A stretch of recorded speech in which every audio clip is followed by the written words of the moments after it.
This week's episode of My Hero Academia is a really good time to pick back up on the series because we finally saw the events of Deku leaving UA. Over the course of the last episode, we saw Deku having a conversation with all of the previous One For All holders, where as much as it was about him trying to get to know them, it was also very much about them trying to get to know him. And in this section of the story, we do learn a lot about the different holders of One For All, but it was very important for them to get to know Deku on a personal level to understand what he wants to do with the quirk that they've been harboring this entire time. And after ultimately figuring out what it is that Deku wants to do with Shigaraki, whether that's saving him or defeating him, we leave the Vestige world with all the different One For All users and have Deku actually wake up in the room with All Might, and that's where we see that Deku leaves UA. And that's exactly what leads to the events of this episode, where we do see Yoshindo return and actually get a pretty cool scene against Muscular during their fight. And since Yoshindo does look so much like Deku, it kind of just reminded me of their original fight with Deku and Muscular,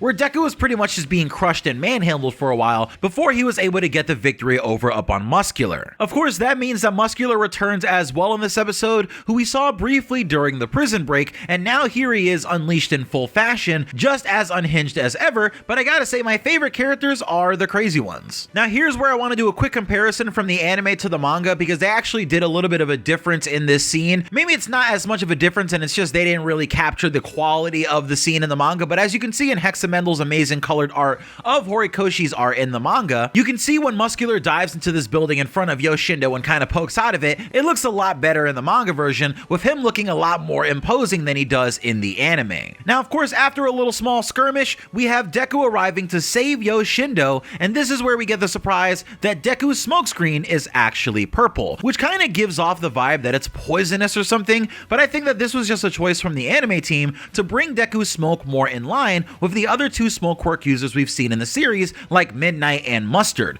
both of which also shared this same color. Now of course, this quirk belongs to the quirk user N, who's the young man within One For All who seems to wear the high-collared red outfit, and we don't actually know a lot about this person, but we do know that they're the master of Nana Shimura, right? So I feel like right off the bat, Deku has a little bit of extra respect for anyone that's immediately tied to All Might, and he definitely has a lot of intrigue and respect for characters like Nana Shimura, so I'm sure whoever her master is to him, right, he finds that person really important. And I like seeing the bond between Deku and the smoke user quickly grow, as we see the smoke user giving Deku a lot of advice and a lot of feedback on how he's using the quirk and how he should be using it in the battle. And of course, you can learn more about N and all the other One For All users in my Every One For All User Explained video that you can find in the card in the top right. Here we're going to do another manga comparison real quick, where we're going to quickly talk about something that they actually cut out in the anime, and here you have a small scene where Deku is lunging through the air, kind of going past buildings during the Muscular fight, and in the manga, during this section, Deku was talking about all the different quirks that he has in One For All and how they're kind of more like tools,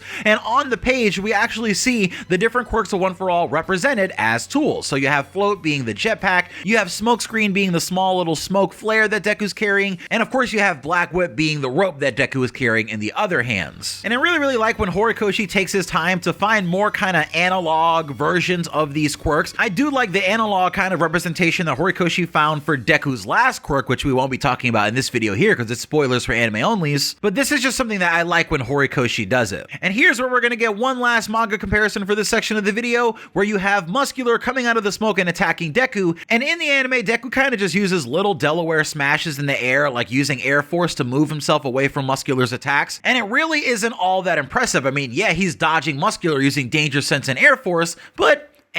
in the manga, we get this really intense version of Deku dodging Muscular, and it looks like he's literally just effortlessly dodging all of Muscular's attacks in the air, looping his way through them using Danger Sense, kind of like Spider Sense, right? And I feel like it looks way better in the manga, where you then have Deku doing a little bit of choreography as he runs off a building, spins and jumps off before wrapping Black Whip around Muscular and slamming him into the river like he does in the anime. We don't get that little section with him running off the building or any of that in the anime version, which is okay. I'm not really complaining about it. It just seems like they simplified the choreography a little bit. Deku tries to get through to Muscular by trying to understand him, because he thinks that if he tried doing that all along, maybe things would have gone differently between him and his villains. But for Muscular, who is really just a crazed individual, there doesn't seem to be anything he wants more than just a straight up fight with anyone who can take it. And right now, the only one he can get that from is Deku. So he powers up completely and prepares himself, but of course his muscles snap thanks to Yoshindo, and Deku is able to get a one-shot 45% hit off to end the fight. And of course, they gave us some very, very brief, but again, very, very good animation of Deku ending this fight against Muscular, so thank you to Bones, I really appreciate that. We flash back to Deku waking up in the hospital with his mom and All Might by his side, and that's where we get a really touching scene of MHA doing what it does best, and tugging at that emotional core. Ingo is just really precious, and she's a great mom character, so seeing her worried about Deku is genuinely sad,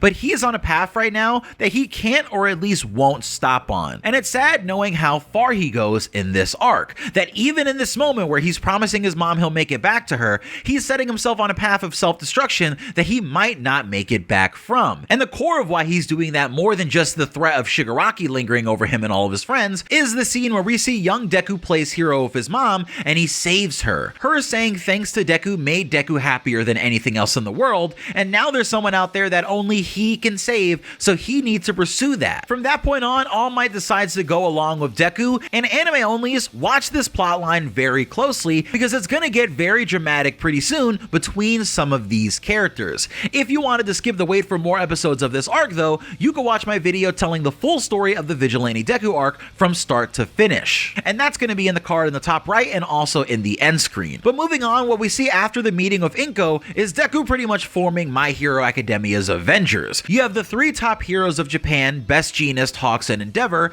Then you have the ex-number-1 hero, All Might, and what we've all been assuming for a long time, the future number-1 hero, Deku. This is a really, really stacked team if you consider that All Might really is more like their guy in the chair here, but imagine all of these guys going up against the same enemy like a team. I think if they did another movie, that would definitely be an interesting path to take as more of like a team-up movie than just a Deku-centric film. Regardless, that was the episode, and I really like how My Hero Academia has been looking these last few weeks. This week we had some great shots throughout the episode of pretty lighting, nice thick outlines on the characters, and cool impact frames scattered here and there to make up for the sometimes stiff animation present in other parts of the episode. I definitely like the direction that the arc is moving in, and for those who hate the blue sky, fret not, because in the next episode I believe it starts raining, giving us a nice cloudy and rainy backdrop for half of the episode, before we go full-on night mode as we prepare to head into the Deku versus Lady Nagant fight. In the preview at night, it literally looks like Deku has black hair, which tells me they're going to hit the aesthetic of this section of the story on the head if they keep it up. So tell me what you thought about the episode in the comment section below,